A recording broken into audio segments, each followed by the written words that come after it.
七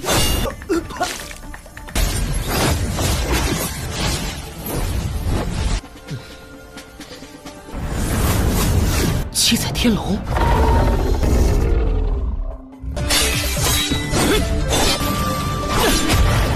Halo semua, selamat datang di Ruang Sinema. Bagaimana kabar kalian semua? Semoga selalu sehat dan baik-baik saja.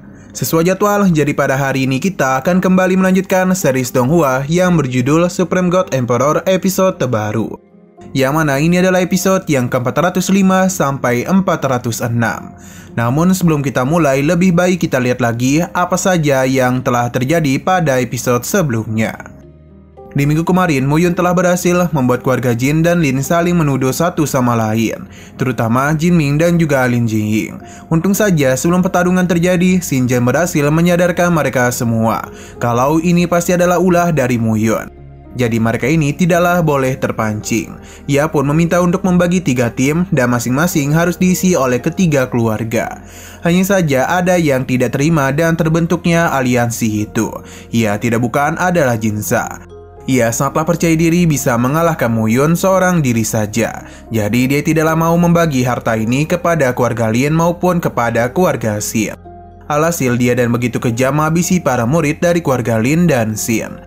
Semua ini malah dimanfaatkan oleh Muyun agar Lin Jingying dan juga Xin Zhen tahu mengenai perbuatan dari Lin Se. Ini semua pun membuat mereka berdua kesal dan ingin segera menghabisinya. Jin Ming yang baru saja tiba tidak bisa berbuat apapun. Nah, sekarang kita akan melanjutkan episode terbarunya. Pertarungan pun mulai pecah di antara ketiga keluarga itu. Sedangkan Muyun dan Santuy menikmati semua ini dari balik tembok. Terlihat dan jelas kalau pertarungan sudah tidak bisa dihentikan lagi. Karena Lin Jingying maupun Xin Zhen benar-benar kesal dengan perbuatan yang telah dilakukan oleh keluarga Jin.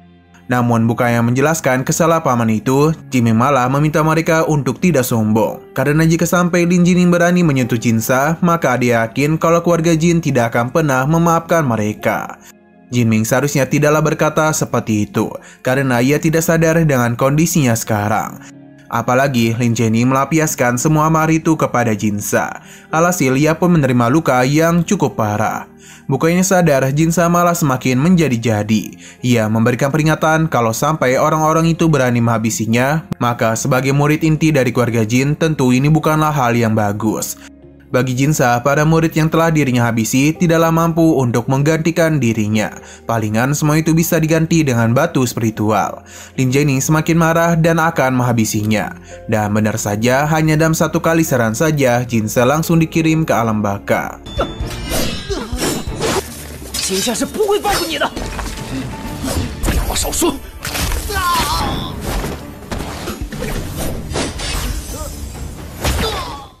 Jin Ming menjadi sangat marah dan berjanji akan membalaskan perbuatan Lin Jingying.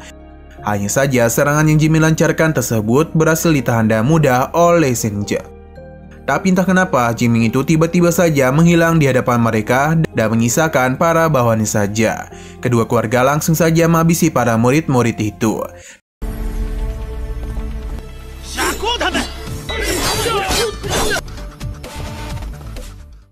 Di sisi lain, Muyun sepertinya sangatlah puas dengan rencananya. Kembali kepada Jin Ming yang benar-benar sangatlah panik setelah melihat semua rekannya meninggal. Ia berjanji akan membalas semua perbuatan yang telah mereka lakukan. Ia pun terkejut karena secara tiba-tiba saja Muyun setuju dengan apa yang dirinya katakan. Jin Ming yakin ini adalah ulah dari Muyun. Sekali lagi, Muyun membenarkan semua itu. Jin Ming melampiaskan semua ini kepada Muyun. Sayangnya ia tidak sadar kalau sedang berhadapan dengan lawan yang kuat. Muyun tahu Jin Ming berada di ranah peribulu tingkat 8 kekuatan ruang. Tapi tetap saja ini semua tidaklah bisa menandingi dirinya. Muyun memintanya untuk tidak muntah darah terus karena nantinya dia malah kehabisan darah. Mendengar dirinya yang diremehkan semakin membuat Jin Ming marah besar. Ia pun akan mengalahkannya apapun yang terjadi. Muyun akan meladeni permintaannya, toh ini juga adalah permintaan terakhir dari Jin Ming. Jin Ming ternyata hanya modal bacot saja. Sebab ia pun kembali melarikan diri karena takut akan dihabisi oleh Abang Muyun.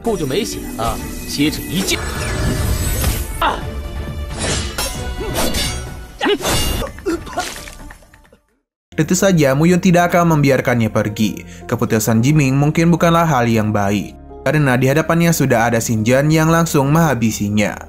Muyun cukup terkejut melihat kondisinya. Xinjian kesal sebab Muyunlah orang yang menyebabkan 3 keluarga besar saling bermusuhan. Ia berjanji akan membalas perbuatan yang sebelumnya Muyun lakukan. Muyun meminta untuk tidak menyalahkan dirinya sebab yang menghabisi Jiming adalah Xinjian sendiri. Lantas mengapa dia malah ingin membalas dendam kepadanya? Ia juga tahu kalau teknik sisik batu bukanlah hal yang biasa. Jadi Muyun saat ingin mencoba apakah itu memang sekeras batu. Baru saja ditinju Muyun, tubuh Xinjian langsung saja terpental. Bahkan ia hampir saja kehilangan kesadaran. Beruntungnya sebelum Muyun menghabisinya, Lin Zhen datang untuk melindunginya. Karena jika tidak, Xinjian itu sudah meninggoy sejak tadi. Lin Zhen ini akhirnya sadar kalau Jiming telah meninggoy, dan lebih mengejutkannya lagi, Xinjian mengaku semua itu adalah ulah dari Muyun. Nah, entah kenapa Muyun itu secara tiba-tiba saja masuk ke dalam tembok labirin. Padahal itu bisa saja menghabisi kedua murid ini. Itu 10加10灵绝技。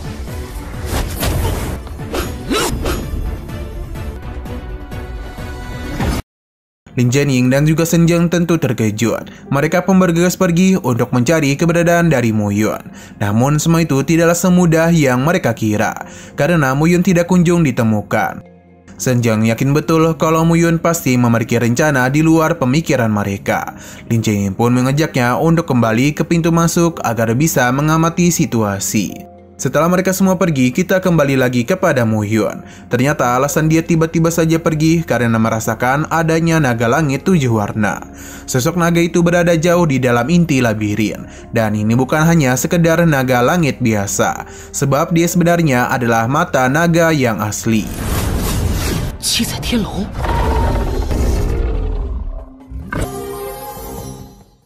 Muyun yang sudah berada di sana bisa melihat dan jelas kalau ini adalah mata naga asli. Ia tidak menduga hartanya akan jauh lebih berharga dari pikirannya. Muyun sangatlah merindukan mata naga itu.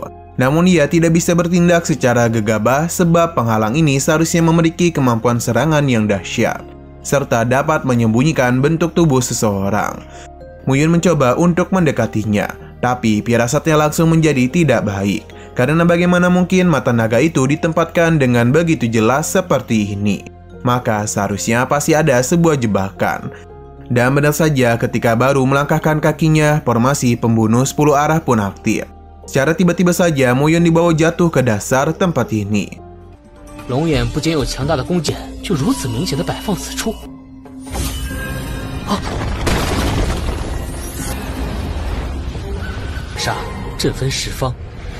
Jarak di antara dia dan mata naga terlampau cukup jauh. Muyun tahu kalau formasi pembunuh 10 arah ini akan dibagi menjadi 10 kotak. Jadi hanya ada 10 batu saja yang harus mereka injak. Jika dia gagal maka langsung dibawa masuk ke dalam ilusi. Muyun mencoba untuk berpikir siapa yang sebenarnya telah mengatur susunan formasi serumit itu. Ia bertanya kepada golongan Jusian mengenai cara untuk mengatasi formasi ini. Golongan Jusian tidaklah mau memberitahunya karena yang menjadi raja peri bukanlah dia melainkan Muyun. Lantas mengapa ia malah bertanya kepada dirinya? Hanya saja itu adalah dulu dan sekarang Muyun telah mengalami siklus reinkarnasi yang disebabkan oleh golongan Jusian. Muyun terus merayunya agar bisa membantu dirinya. Untung saja golongan Jusian ini sangat baik. Muyun yang memiliki darah naga surgawi berwarna-warni hanya perlu menggunakan darahnya saja.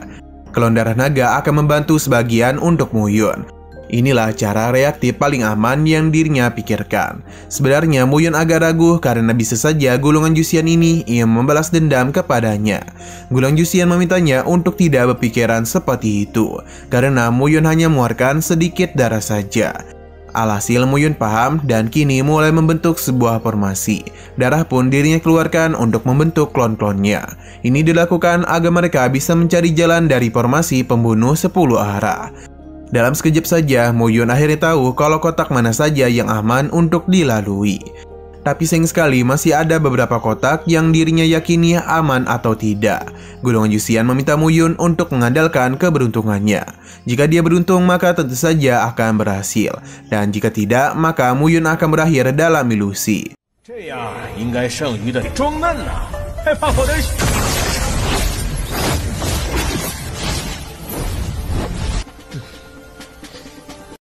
Saat juga Muyun pun mulai melakukan pergerakan. Baru saja langkah pertama, ia pun langsung dibawa masuk ke dalam sebuah ilusi, yang mana dirinya harus berhadapan dengan beberapa orang yang telah mengepungnya. Muyun tidak mempermasalahkan semua itu dan akan meladeni mereka semua. Ilusi pertama pun dah mudah Muyun atasi.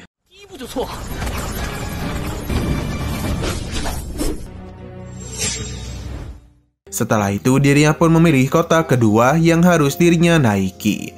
Kotak kedua untungnya aman saja. Di saat Muyun yang memilih kotak ketiga, Lin Jae-in dan juga Shin Jung pun tiba. Mereka benar-benar kesal karena Muyun ingin kembali mencuri harta karun secara diam-diam. Muyun meminta mereka untuk tidak banyak bacot dan jika ingin mengejar dirinya, maka mereka harus segera naik. Jadi untuk apa juga mereka harus berisik. Shin Jung naik, namun Lin Jae-in menghentikannya karena dia tahu kalau saat ini Muyun pasti sedang memikirkan beberapa trik. Muyun pun meminta untuk tidak diganggu. Dia pun mulai naik ke langkah ketiga. Shin Jung sudah tidak sabar dan takut Muyun akan menjauh dari mereka. Hanya saja pengejaran mereka harus terhenti karena Shin Jung dan juga Lin Jae-in sudah masuk ke dalam ilusi pembunuh 10 arah. Di luar, Muyun hanya meratapi nasib mereka, yang secara perlahan terus menerima luka dari ilusi yang telah mereka masuki. 偷偷摸摸拿走宝物，这小子肯定在耍什么心眼儿，吓他，他就跑了。换杀阵，可是。 Muyun pun pamit pergi, tapi sebelum itu dia harus berpikir langkah mana yang tepat, karena jika terus salah langkah maka akan membuat dirinya dalam bahaya. Ilusi yang pertama kali adalah level kelima dari 10 Dewa Hujan. Ini sudah sangatlah kuat. Muyun tidak bisa membayangkan jika dia melakukan kesalahan lagi, maka pasti dirinya akan berhadapan dengan lawan yang lebih kuat lagi. Untuk langkah keempat, Muyun masih selamat. Tapi tidak untuk langkah kelimanya, karena Muyun kembali lagi dibawa masuk ke dalam sebuah ilusi. Muyun sama sekali tidak takut dan sudah siap untuk mengatasi lawannya kali ini. Seorang pria pun muncul dan bersiap untuk mengalahkannya. Muyun tidaklah peduli dan kekuatan orang ini, karena ia sudah pernah bertemu dan lawan yang lebih kuat, yakni hati iblisnya sendiri. Kini Muyun dan juga pria itu pun saling bertarung satu sama lain. Sesuai dan dugaan kalau lawannya kali ini sangatlah kuat.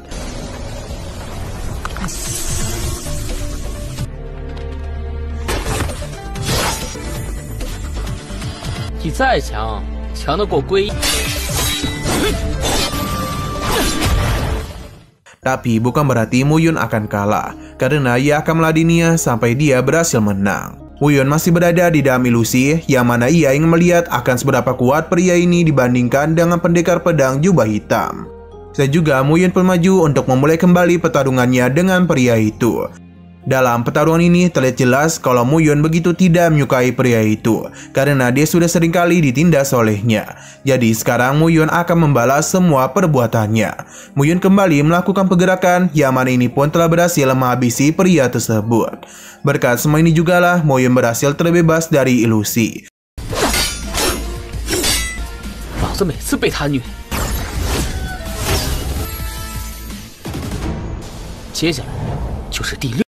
Selanjutnya, Muyun akan pergi ke langkah ke-6. Untuk langkah ini, Muyun masih baik-baik saja. Lin Jae-in dan Shin Jung akhirnya bebas juga dari ilusi. Mereka juga telah sadar untuk tidak boleh maju sembarangan dan harus memanggil para murid lainnya demi bisa mengatasi semua langkah-langkah ini. Mereka pun memberikan tanda agar anggota kedua keluarga bisa kemari. Melihat semua itu, Muyun memberikan pujian sebab murid sendiri malah dijadikan sebagai batu loncatan hanya untuk mengejarnya saja. Sesaat kemudian, para murid dari kedua belah pihak keluarga akhirnya datang juga. Tidak ingin membuang waktu, Muyun pun pergi ke langkah ke-8. Sayang sekali lagi dan lagi langkah Muyun salah dan harus membawanya kembali masuk ke dalam ilusi. Kali ini dirinya harus berhadapan dengan binatang suci tingkat 6. Binatang ini pun bangun dari tidurnya setelah merasakan kehadiran dari Muyun. Alih-alih takut, Muyun justru dan tenang menunggu serangan binatang suci tingkat 6. Serangan yang Muyun lancarkan dan mudah menghabisi binatang suci itu. Akan tetapi dia sadar kalau ada sesuatu yang salah. Dan benar saja binatang suci ini memiliki hal yang mengejutkan, sebab dia itu keluar dalam jumlah yang banyak. Sekali lagi Muyun tidaklah menunjukkan ketakutannya. Dia segera melemparkan mutiara hati jiwa yang menyebabkan ledakan cukup besar dan membuat beberapa binatang suci meninggoy.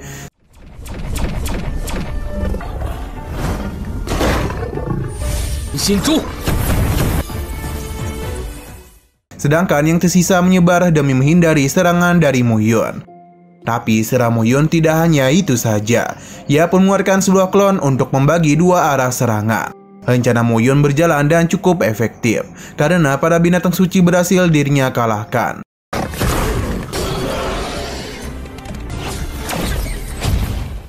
Di sisi luar terlihat kalau kedua belah pihak keluarga masihlah belum melakukan pergerakan, hingga Lin Jiayin meminta para muridnya untuk maju lebih dulu, agar bisa membuka jalan untuk mereka. Tentu saja para murid ini tidak mau karena ini sangatlah berbahaya, tapi Xin Jian dan juga Lin Jiayin memberikan ancaman yang membuat para murid ketakutan. Bahkan mereka ini tidak bisa lari kemanapun dan harus dijadikan sebagai tumbal proyek. Muyun yang telah bebas dari ilusi tidaklah dibiarkan oleh Xin Jian. Namun lagi dan lagi ia salah mengambil langkah dan terjebak dalam ilusi. Untuk Lin Jiayin sendiri masih aman dan mulai melihat pergerakan yang sebelumnya Muyun lakukan. Dan ini semua ia pun bisa dengan mudah mengejar Muyun. Muyun mempersilahkan Lin Jiayin untuk lebih dulu. Tentu saja dia tidak mau, dan jika mereka tidak kunjung melakukan pergerakan, maka hanya tinggal menunggu waktu saja bagi Xin Jian menyusul mereka. Dan begitu maka tiga orang ini bisa maju bersama. Muyun mulai melaju ke langkah ke-9, yang mana dirinya itu baik-baik saja, tapi tidak untuk langkah terakhir, karena ini adalah langkah yang salah. Kini Muyun pun bertemu dengan seseorang yang berada di ranah peribulu tingkat 8. Tidak mau membuang waktu lagi, Muyun pun segera melakukan penyerangan demi bisa menyelesaikan ilusi ini. Inilah yang sejak tadi ditunggu oleh pria tersebut. 你先我先，我可以等到时针出来3。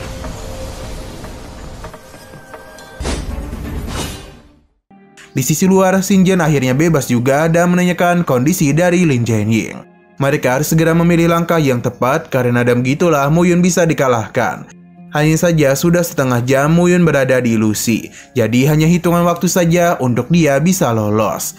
Mereka berdua yakin bisa mengungguli Muyun. Kembali ke dalam ilusi, yang mana Muyun masih melakukan pertarungan sengit dengan pria berjubah. Serangan yang Muyun lancarkan padahal sudah begitu banyak, tapi apa daya semua ini masihlah mampu ditahan oleh pria tersebut. Hanya saja Muyun memanfaatkan sedikit celah itu untuk bisa mengalahkannya. Rencana Muyun berhasil dan membuat ia berhasil keluar dari ilusi.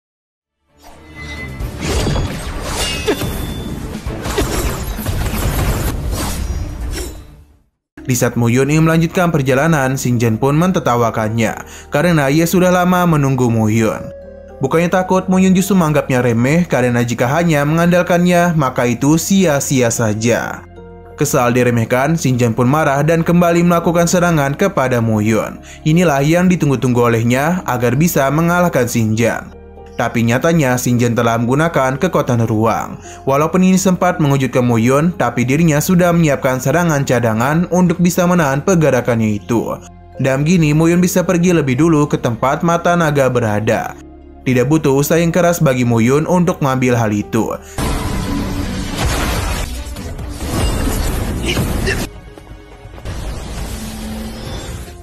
Xin Jian terlambat karena mata naga sudah berada di tangan Muyun. Xin Jian sepertinya masih marah setelah diremehkan oleh Muyun. Apalagi sekarang ia masih terlalu menganggap lemah dirinya. Ia pun penasaran apakah armor batu milik warga Xin-nya jauh lebih kuat dibandingkan serangan dari Muyun. Xin Jian terus saja meningkatkan kekuatannya agar bisa memastikan Muyun kalah. Untuk Muyun sendiri masih menganggap santuy semua itu sambil memegang mata naga. Kemungkinan dia akan menggunakan hal ini untuk bisa melawan serangan dari Xin Jian. Sepertinya itu adalah benar sebab serangan armor batu milik Xin Jian dan mudah diserap oleh mata naga. Ini semua pun tentu membuat Xin Jian penasaran sebenarnya apa yang telah Muyun lakukan. Tidak mau menyerah, ia pun kembali melakukan penyerangan. Tapi tentu saja ini masihlah mampu untuk ditahan oleh Abang Muyun. Hanya saja tubuh batu yang Xin Jian miliki terlalu menyulitkan untuk Muyun. Ia yakin kalau teknik ini pasti memiliki kekurangan. Jadi karena itulah Muyun akan menggunakan sebuah teknik agar bisa menghancurkan pertahanan besi milik Xin Jian. Di sisi lain, Xin Jian meremehkan Muyun yang masih berada di ranah peribulu tingkat ke-6. Baginya Muyun hanyalah anak ayam saja. Xin Jian cukup berdiri santuy saja karena serangan Muyun tidaklah akan mungkin bisa menumbangkan dirinya. Sepertinya Muyun sedang menunggu sesuatu, sebab sejak tadi dirinya hanya terus-menerus melakukan serangan. Ia ingin melihat di mana titik lemah dari teknik tubuh batu. Pada akhirnya Muyun tahu di mana titik lemah dari Xinjiang. Hanya saja tempat itu terlalu sulit untuk dirinya sentuh. 但凡是练体， 羽仙境6重，我站着不动。 Sekali lagi Xinjiang percaya diri kalau dirinya masihlah lebih unggul dari Muyun. Ia pun memintanya untuk melancarkan semua yang dirinya miliki. Secara perlahan namun pasti Xinjiang mulai mendekat ke arah Muyun dan melakukan serangan kepadanya. Inilah yang ditunggu-tunggu oleh Muyun agar bisa menyerang pantatnya. Serangan ini melukainya dan membuat Xinjiang begitu kesakitan. Muyun menanyakan apakah itu begitu sakit. Xinjiang tidak habis pikir bagaimana bisa Muyun mengetahui titik lemah dari tekniknya. Xinjiang kembali marah kepada Muyun dan sekali lagi akan melancarkan serangan kepadanya. Sayang sekali tindakan itu sia-sia saja, sebab Muyun sudah tahu di mana titik lemahnya. Jadi dia bisa dengan mudah menghabisi Xinjiang.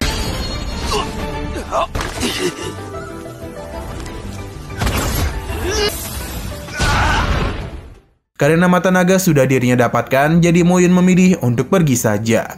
Apalagi tempat ini akan segera runtuh. Lin Jianing yang baru saja keluar dari ilusi tidak tahu apa yang telah terjadi dan mengapa Xinjiang tidak kelihatan. Tidak hanya itu, dirinya semakin ketakutan setelah tidak bisa merasakan napas dari Xinjiang. Dia yakin kalau Xinjiang pasti telah meninggoy. Ia tidak habis pikir bagaimana bisa Muyun mengalahkannya. Berhubung tempat ini akan segera runtuh, Lin Jianing pun harus memikirkan cara untuk keluar dari tempat ini. Jadi dia tidak ingin memikirkan apa yang terjadi kepada Xinjiang. Untuk Muyun sendiri sudah lebih dulu keluar dan saat ini dirinya tengah berada di pinggiran labirin Gua Naga. Di sini Muyun mengajak Gulungan Yuxian untuk berbicara, yang mana dia memberikan pujian kepada Muyun yang mampu dan mudah melewati segala ilusi. Tentu ini mudah karena masa lalu Muyun adalah seorang raja peri. Walaupun sekarang kekuatannya tidaklah sebanding dengan yang dulu, namun pengalaman Muyun sudah luar biasa banyak.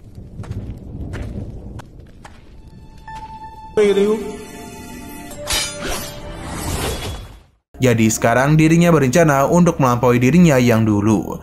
Gulungan Yuxian tentu saja terkejut, karena jikapun dirinya memberikan bimbingan dari awal, maka tidak mungkin bagi Muyun untuk bisa berkembang sampai sejauh ini. Muyun juga sadar akan hal itu, maka dirinya perlu mengatur napas dengan cepat dan memulihkan diri terlebih dahulu. Bagi Gulungan Yuxian, Muyun telah mencapai tingkat ketiga dari kode darah kuno Fang. Jadi dia itu bisa pulih dengan cepat. Saat ini Muyun tengah fokus untuk memulihkan diri, dan hanya dalam sekejap mata saja dirinya pun mengeluarkan sebuah gulungan. Sepertinya Muyun tidak sekedar memulihkan diri saja, namun dia memiliki rencana yang lain.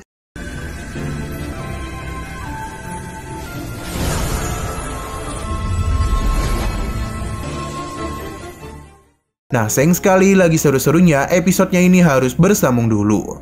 Oke, sekian dulu pada video kali ini. Untuk video selanjutnya akan segera hadir. Jadi bagi kalian yang ingin mengikuti series ini, langsung saja klik subscribe dan aktifkan loncengnya. Terima kasih yang sudah menonton video sampai habis. Jika kalian suka pada video ini, klik like dan share ke teman-teman kalian tentang channel ini. Dan ditunggu aja kelanjutannya. Oke, sampai jumpa di video selanjutnya.